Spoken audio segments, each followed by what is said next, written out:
Is Pep Guardiola Scrooge of football? Ebenezer Scrooge loved money more than people. Pep Guardiola loves control more than chaos. But what happens when control costs hundreds of millions? Pep Guardiola is called the greatest manager of modern football, but is he greatest manager or just a checkbook manager? So, today, we compare Ebenezer Scrooge, the world's most famous symbol of greed, with Pep Guardiola, the manager who never stops spending. Is Pep more greedier for good players more than Scrooge is for money?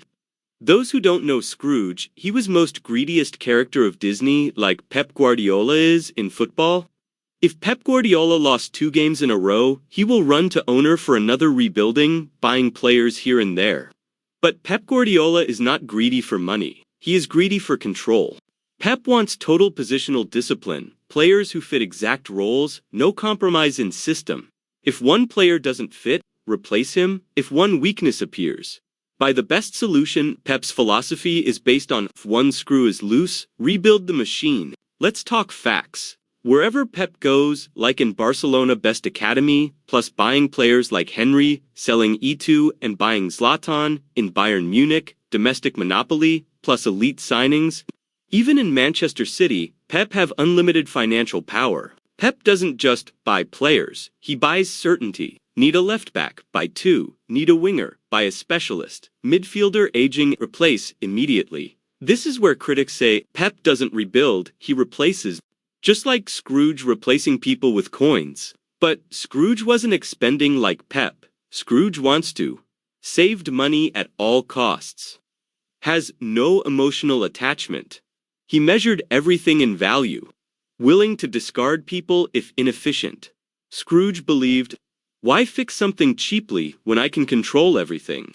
Greed for Scrooge wasn't luxury, it was fear of loss. Likewise, Pep buys because he hates risk. Pep's system collapses if one player fails. Tactically, he values system over loyalty. Players are tools, not emotions. He plays a higher risk style. High line, positional play, overloads, gives mistakes, are costly. He doesn't wait for decline. If a player drops 5%, Pep moves on. This is Scrooge mentality. Eliminate weakness before it costs profit. But one thing is Pep greed, do not harm any players or owner, like he improves players massively, sells many players at profit, doesn't hoard stars on bench long term, develops systems copied worldwide. Pep's spending is strategic, system-driven, efficiency-based. Unlike Scrooge, Pep creates value, not just stores it. Pep isn't greedy for money. He is greedy for perfection. Can football greatness exist without spending? Pep answers, if the system demands it, pay the price. Critics answer, money removes difficulty. The truth, modern football rewards precision, not romance. Pep Guardiola is not football's Scrooge, but he thinks like one, not because he loves money, but because he hates imperfection. And in modern football, perfection is expensive.